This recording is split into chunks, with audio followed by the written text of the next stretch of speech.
સ્વાગત છે વાલા વિદ્યાર્થી મિત્રો। આજે આપણે સ્વ અધ્યયન પોથી ધોરણ 5માં પ્રકરણ 8 મચ્છર રોગો અને સારવાર વિશે પ્રશ્નોના જવાબો સમજવાના છીએ। તમે જાતે જ વિદ્યાર્થી મિત્રો ઉત્તરો લખો અને પછી ચકાસણી કરવા માટે અને જ્ઞાનમાં વધારો કરવા માટે આ વિડીયો ખાસ જોવાનો છે। પ્રશ્ન 1, આપેલા વિકલ્પોમાં યોગ્ય વિકલ્પ પસંદ કરી બોક્સમાં લખો। સચિને ડૉક્ટરે રિપોર્ટ જોઈ મેલેરિયા થયો છે તેવું કહ્યું તો કયો મચ્છર કરડવાથી મેલેરિયા થયો હશે? તો માદા એનોફિલિસ મચ્છર એ આવશે। તમારી આસપાસ પાણીના ખાડા ભરાયેલા છે, તમે શું કરશો? તો ખાડાને માટી નાખી પૂરી દઈશ, પાણીમાં ઓઇલનો છંટકાવ કરીશ, આ બંને કરીશું, એટલે સી જવાબ આવશે।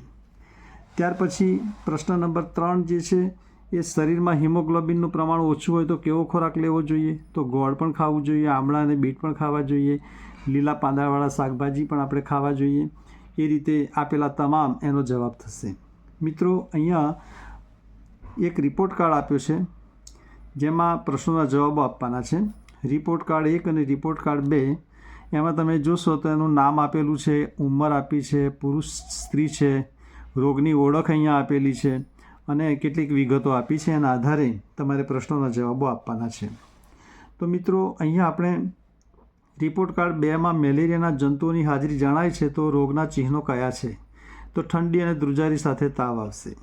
રિપોર્ટ કાર્ડ 1 અને રિપોર્ટ કાર્ડ 2 જુઓ, તેને આધારે યોગ્ય વિકલ્પ પસંદ કરો। અહીંયા કેટલાક વિકલ્પો આપ્યા છે તો એનો જવાબ થશે રિપોર્ટ કાર્ડ 1 પાંડુ રોગનો અને રિપોર્ટ કાર્ડ 2 મેલેરિયા રોગનો છે, તો જવાબ એ આવશે। તો આ પ્રમાણે આપણે એના જવાબો લખી શકીએ છીએ। મિત્રો, આગળનો પ્રશ્ન જોઈએ તો પ્રશ્ન નંબર 6, રિપોર્ટ કાર્ડ 1 અને 2 જુઓ, તેને આધારે યોગ્ય વિકલ્પ પસંદ કરો। તો એ જોતાં આપણને માલુમ પડે છે કે રિપોર્ટ કાર્ડ 1માં પાંડુ રોગની ઓળખ છે, રિપોર્ટ કાર્ડ 2માં ઠંડી અને ધ્રુજારી સાથે તાવનો રિપોર્ટ છે। રિપોર્ટ કાર્ડ 1 અને 2 જુઓ, તેના આધારે યોગ્ય વિકલ્પ પસંદ કરો।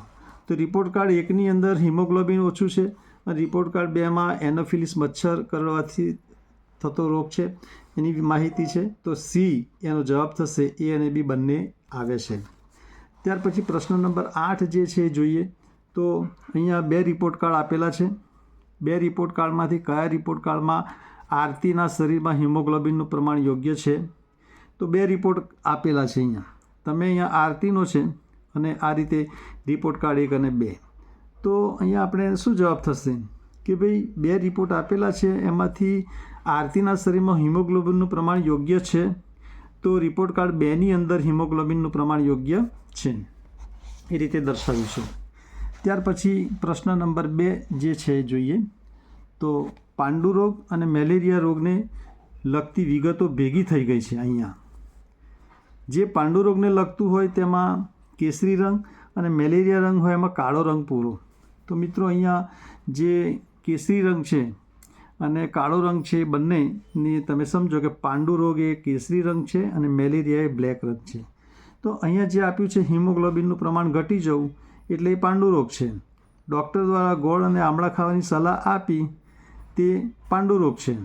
ઠંડી અને ધ્રુજારી સાથે તાવ આવે છે એ અહીંયા મેલેરિયાને લગતો રોગ છે, તો એ પ્રમાણે તમારે અહીંયા જવાબો આપવાના છે। પ્રશ્ન નંબર 3, પ્રશ્ન નંબર 3ની અંદર તમારી આસપાસ કોઈ પાણીની ટાંકી કે ખાડો હોય જેમાં પાણી ભરાયેલું હોય તેનું અવલોકન કરો અને તેને આધારે નીચેના પ્રશ્નોના જવાબો આપો। તેમાં તમને મચ્છરના પોરા દેખાય છે તો કે ના? બિલોરી કાચની મદદથી જોતાં તમને પોરા દેખાય છે? હા। આ પોરા પડવા પાછળનું કારણ કયું હોઈ શકે? તો પાણીની ટાંકી ખુલ્લી હોય છે। આ પોરા શું છે?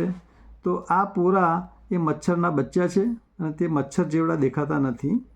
પોરાનું આગળ જઈ શું થશે? તો એ વિકાસ થવાથી એમાંથી મચ્છર બનશે।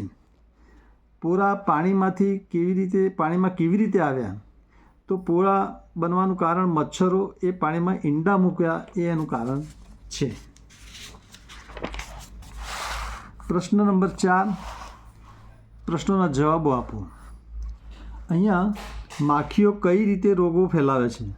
તો આપણે જાણીએ છીએ કે માખીઓ ગંદી જગ્યાએ બેસે, કોવાયેલી જગ્યાએ બેસે અને એને પર બેક્ટેરિયા અને વાયરસ હોય છે, અને આ બેક્ટેરિયા વાયરસ માખીઓના પગે ચોંટે છે અને આપણા ખોરાક પર બેસે છે, અને એ આપણા શરીરમાં બેક્ટેરિયા મચ્છર આવવાને કારણે રોગો થાય છે.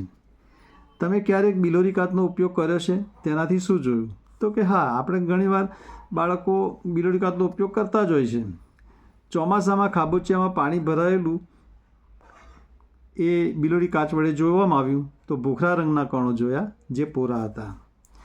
ત્યાર પછી પ્રશ્ન નંબર 3, મચ્છરો કઈ ઋતુમાં વધારે હોય છે? તો ઉનાળા અને ચોમાસામાં, કારણ કે ભેજવાળું વાતાવરણ હોય છે, હૂંફાળું વાતાવરણ હોય છે, એમાં મચ્છરોનો વિકાસ વધુ સારી રીતે થતો હોય છે, એ રીતે મચ્છરોનું પ્રમાણ વધે છે.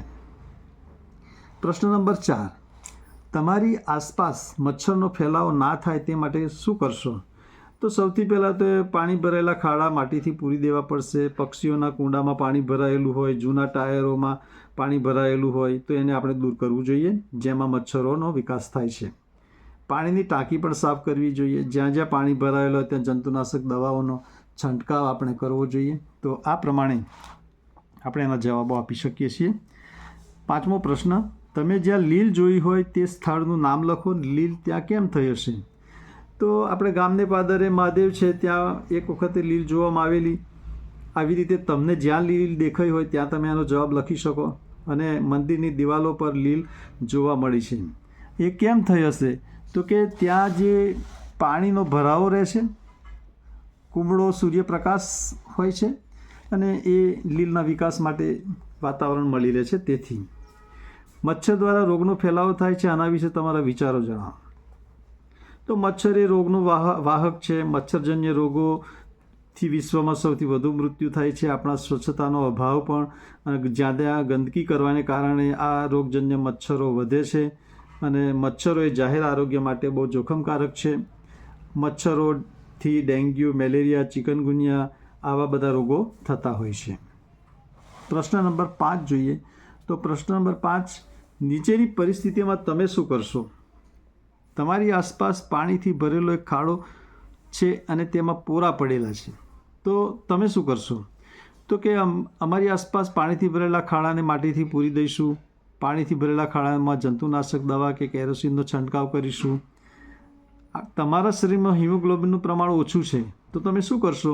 તો કે એવા ખાદ્ય પદાર્થો લઈશું કે જેમાં આપણને હિમોગ્લોબિન મળે, જેમ કે ગોળ, આમળા, બીટ, લીલા શાકભાજી, મધ. લોહ તત્વની ગોળીઓ પણ આપણે ડૉક્ટરની સલાહ પ્રમાણે લેવાની છે. સામાન્ય રીતે આપણે ગોળીઓ જાતે લેવાની નથી હોતી, ડૉક્ટર કે એ મુજબ લેવાની હોય છે. કુલરનું પાણી 1 વર્ષથી બદલ્યું નથી તો શું કરશો? તો તાત્કાલિક પાણી બદલી નાખવું જોઈએ અને તાજું પાણી આપણે ભરી દેવું જોઈએ, જેથી કરીને ત્યાં મચ્છરોનો ઉપદ્રવ થઈ શકે નહીં. આગળનો પ્રશ્ન જોઈએ મિત્રો. પ્રશ્ન નંબર 6, અહીંયા એક રિપોર્ટ આપ્યો છે. એમાં નામ આપ્યું છે રંજનબેન, અને એમની ઉંમર, તારીખ, રિપોર્ટ આ બધી વિગતો આપી છે. અને રિપોર્ટની અંદર અહીંયા ટોટલ આરબીસી, પીસીવી, એમસીવી આ બધી વિગતો આપેલી છે. આ બધી વિગતોની અંદર ટોટલ ડબ્લ્યુબીસી કેટલા છે, આ માહિતીના આધારે આપણે અભ્યાસ કરીને અહીંયા કેટલાક પ્રશ્નો આપ્યા છે, તેનો જવાબ આપણે આપવાનો છે. સૌથી પહેલાં હિમોગ્લોબિનનું પ્રમાણ કેટલું છે? તો 9.00 ગ્રામ%. હિમોગ્લોબિનનું પ્રમાણ યોગ્ય છે કે નહીં? તો નહીં. ટોટલ આરબીસી કેટલા છે? તો 3.96. ટોટલ ડબ્લ્યુબીસી કેટલા છે? તો 11,000. આરડીડબલ્યુ 15.80% છે. તો આ પ્રમાણે રિપોર્ટમાંથી આપણે એના ઉત્તરો લખવાના છે. મિત્રો, હવે આપણે કેટલાક ખરા ખોટા જોઈએ. પ્રશ્ન નંબર 7માં, રમેશ જ્યાં પાણી ભરાયું હોય ત્યાં ઓઇલનો છંટકાવ કરે છે, તો એ વર્તન યોગ્ય છે. તપનને મેલેરિયા થયો છતાં દવા લેતો નથી, તો એ વર્તન યોગ્ય નથી. દીપિનના ઘરની પાસે પાણીથી ભરેલો ખાડો છે તે પૂરી દે છે, તો વર્તન સારું છે, હા કહેવાય.